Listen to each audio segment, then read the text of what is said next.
Chers agripreneurs, nous sommes bien là dans notre site destiné à la production de 5000 poquets de pastèques. Nous avons effectué le semis il y a exactement 12 jours, donc nous sommes là pour faire une évaluation et vérifier que nous sommes véritablement à 100% de germination. Et si ce n'est pas le cas, on va proposer une parade. Restez jusqu'à la fin parce que cette parade est hyper intéressante. On va proposer une parade pour ramener le taux de germination à 100%. C'est tout de suite après le générique.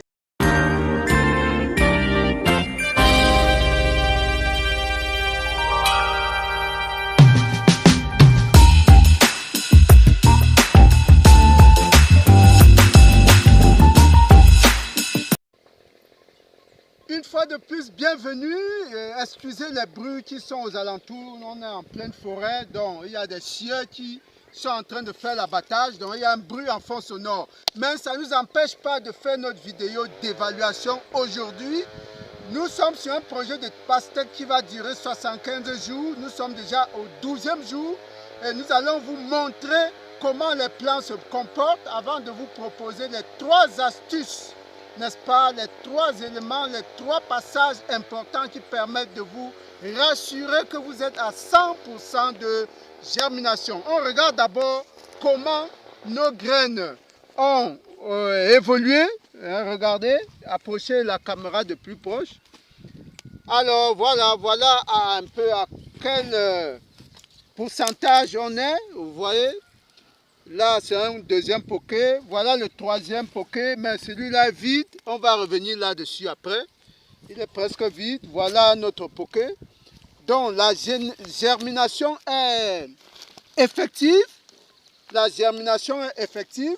Et maintenant, nous parlons donc d'astuces. Nous avons 3 astuces, n'est-ce pas, pour nous rassurer que notre pastèque a un bon taux de levée, un taux de 100%, parce qu'il ne suffit pas de dire qu'on a mis 1000 poquets de pastèque. Parfois on dit on a mis 1000 poquets, mais en réalité on a la moitié qui est vide, ce qui plombe dès le début le rendement de notre plantation.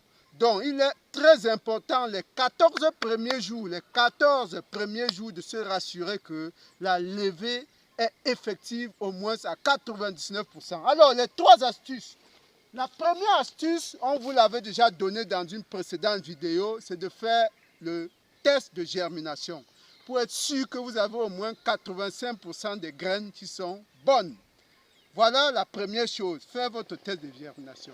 Quand vous l'avez fait, la deuxième chose, venez voir, c'est de mettre, là on est effectivement dans la pratique, la deuxième chose, c'est de mettre minimum 4 graines par poquet. Vous voyez qu'ici, on a la chance, les 4 ont germé.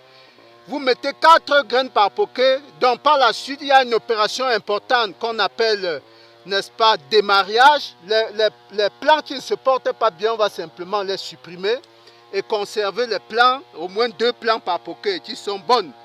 Vous venez ici, vous voyez, ici on a mis 4 graines, on n'a que 3 qui germent. On va supprimer celle qui n'est pas très en forme et laisser les 2. Ça, c'est ce qu'on appelle démarrage. Hein, l'opération qui consiste à supprimer ce qui n'est pas en bonne santé et conserver les bonnes. On avance ici, n'est-ce pas? Vous voyez ici, les 4 ont germé, mais ici, celle-ci, ce plant allait un peu rabougri, on l'enlève. Donc voilà, justement, la deuxième astuce, c'est de mettre minimum 4 graines par poquet pour avoir l'assurance, n'est-ce pas, qu'il y aura au moins 2 au finish. Ça, c'est la deuxième astuce. Maintenant, la chose la plus importante, on va la voir tout de suite. Venez voir.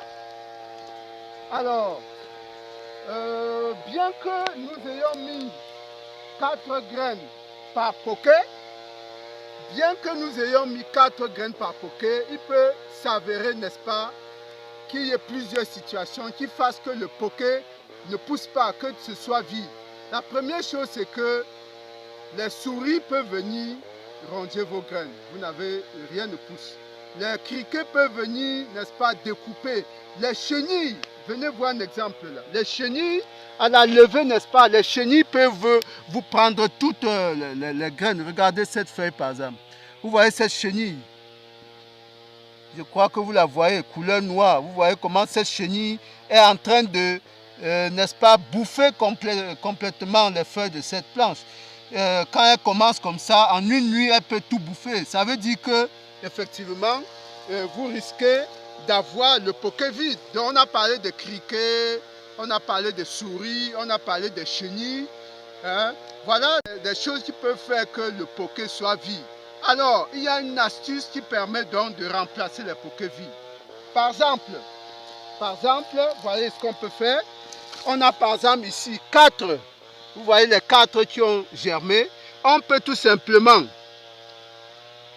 venir déterrer, vous voyez, avec la terre, parce que la pastèque ne supporte pas le repiquage à racines nues.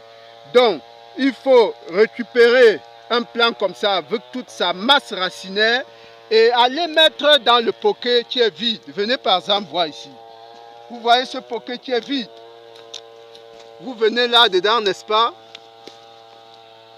Et vous repiquez avec la terre, bien entendu, le plant.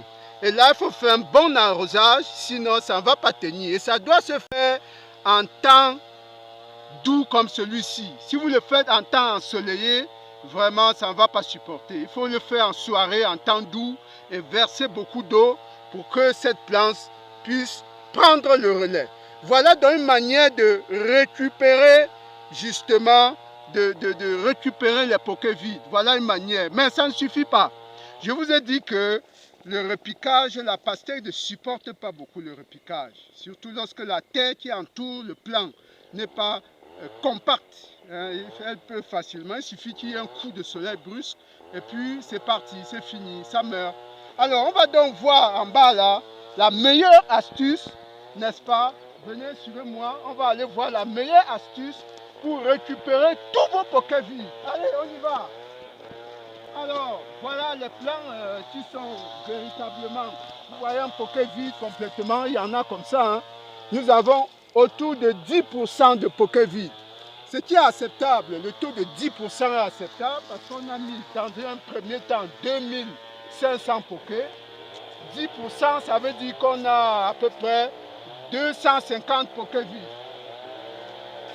Donc, les 250 pokés vides, voyez, voilà la parade, n'est-ce pas, pour pouvoir récupérer tous les pokés vides. Voilà la parade.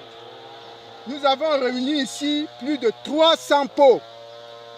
Nous avons rempli plus de 300 pots pour pouvoir remplacer les pokés vides. Ça, c'est la meilleure manière, n'est-ce pas, de récupérer vos pokés vides et d'être finalement à 100% du taux de germination. On va prendre un poké, on va faire un remplacement. Vous allez voir comment ça se passe. Alors, on va chercher, on a un poké vide tout à côté. Voilà. Ça se fait de manière très simple. Alors, normalement, on devait faire un arrosage pour permettre que ça sorte facilement. Vous voyez. Voilà.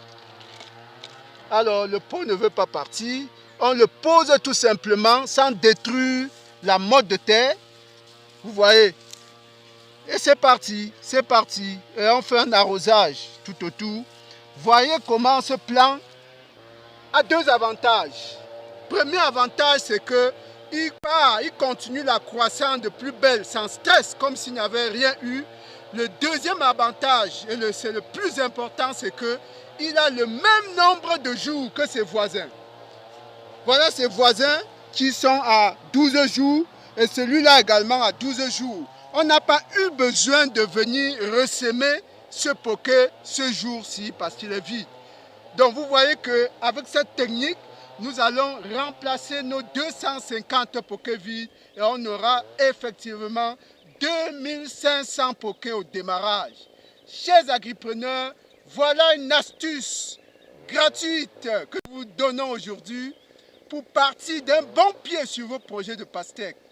C'est ça, abonnez-vous parce que le meilleur encore à venir, le projet ne fait que commencer et ça promet d'être palpitant. À très bientôt, merci.